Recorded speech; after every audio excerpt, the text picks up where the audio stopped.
السلام علیکم، میرا نام ڈاکٹر فرتاش ہے اور میں بنیادی طور پہ ایک یورولوجسٹ ہوں۔ میں college of physicians and surgeons کا فیلو ہوں اور آج جس موضوع پہ میں آپ سے گفتگو کرنے والا ہوں وہ ہے بلیڈر پرولیپس۔ پرولیپس بنیادی طور پہ ہم مثانے کو جو پیشاب سٹور کرنے والی تھیلی ہے وہ اگر اپنی مقام سے نیچے آ جائے اور نیچے آ کے جو اس کے ارد گرد کے جو باقی چیزیں ہیں اس میں نظر آنے لگے یا اس پہ پریشر ڈالنے لگے تو اس کو ہم پرولیپس کہتے ہیں۔ یہ میں نے آپ کو بڑی سادہ الفاظ میں یا اردو میں اس کو سمجھانے کی کوشش کی ہے۔ سائنٹیفک ٹرم اس کے لیے سسٹوسیل بھی ہے۔ جو مثانے کی تھیلی ہے وہ ہمارے ناف کے نیچے لوکیٹڈ ہے اور بنیادی طور پہ اس کا فنکشن یہ ہے کہ جو گردے پیشاب بناتے ہیں وہ اس کو سٹور کرتی ہے، اور جب اس میں اتنا پیشاب سٹور ہو جاتا ہے کہ گلاس کے برابر یا اس سے زیادہ ہو تو پھر آپ کو حاجت ہوتی ہے کہ آپ جا کے پیشاب خارج کر رہے ہیں۔ یہ جو تھیلی ہے اس کو بہت سے مسلز ہوتے ہیں جنہوں نے سپورٹ کیا ہوا ہوتا ہے، جنہوں نے اس کو اوپر اٹھا کے رکھا ہوا ہوتا ہے، اور یہ مسلز اس کے فنکشن کے لیے اور اس کی کارکردگی کے لیے بہت ضروری ہیں۔ سم ٹائمز بہت سے ریزنز کی وجہ سے یہ جو سپورٹنگ سٹرکچر ہے، جو سپورٹنگ مسل ہے وہ کمزور پڑ جاتا ہے، جس کی وجہ سے جو اوپر پڑی ہوئی تھیلی ہے وہ نیچے گر جاتی ہے، اور خواتین میں یہ تھیلی کا گرنا سم ٹائمز بہت سی علامات کا سبب بن سکتا ہے، گو کہ یہ مردوں میں بھی بنتا ہے، لیکن خواتین میں اس کا ہونا زیادہ کامن ہے، اور اس کی وجہ یہ ہے کہ بار بار بچے پیدا کرنے اور وہ بھی نارمل ڈیلیوری سے اس چیز کا باعث بنتے ہیں کہ جو آپ کے نیچے والے مسلز ہیں وہ کمزور ہو جائیں۔ اسی طریقے سے اگر کوئی خاتون ہے جس کا آپریشن ہوا ہے اس ایریے کا تو اس میں بھی یہ مسلز کمزور ہوں گے۔ اسی طرح مردوں میں بھی اگر جن کا اس ایریے کا یا پیلوک فلور کا یا پیلس کا آپریشن یا سرجری ہوئی ہے اس میں بھی یہ احتمال ہوتا ہے کہ یہ مسلز کمزور ہو جائیں گے۔ جو مردوں اور خواتین کی عمر بڑھتی ہے تو یہ مسلز یا سپورٹ کمزور پڑنا شروع ہو جاتی ہے۔ اسی طریقے سے اگر کوئی خاتون ہے جس کے مینسز جو ہیں وہ ختم ہو چکے ہوئے ہیں یا وہ مینسز کی عمر سے گزر چکی ہوئی ہے تو اس میں بھی یہ احتمال ہوتا ہے کہ یہ جو نیچے والی سپورٹ ہے پیلوک فلور کی وہ ختم ہو جائے۔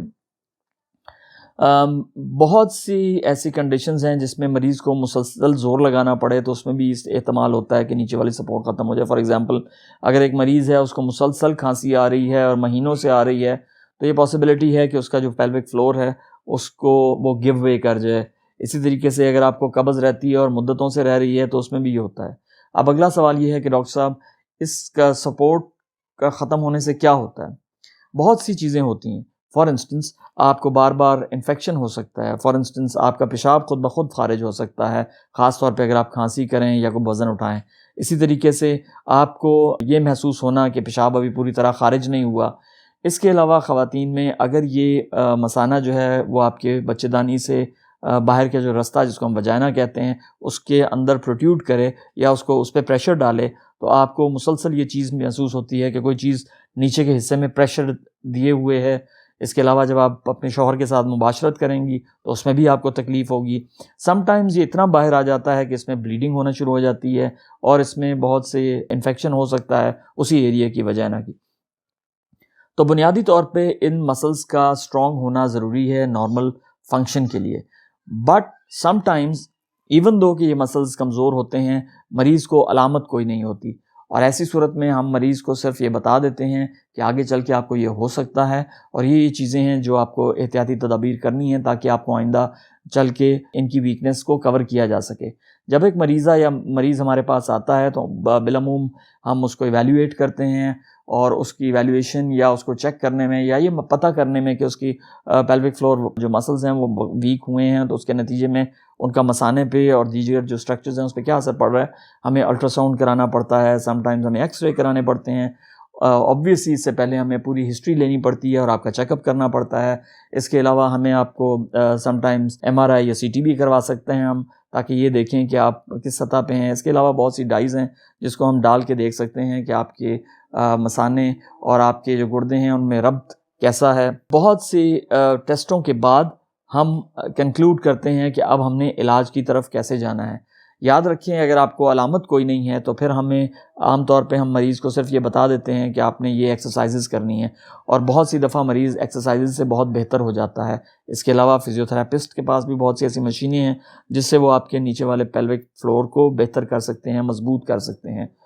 بہت سی ایسی چیزیں ہیں جو اس کے علاوہ ہیں جو ہم کر سکتے ہیں۔ مثلاً اگر ایک مریضہ ہے جس کو یہ پرابلم آ رہا ہے سسٹوسیل کا، تو اس کو ہم وجائنا میں رکھنے کے لیے چیز دے سکتے ہیں،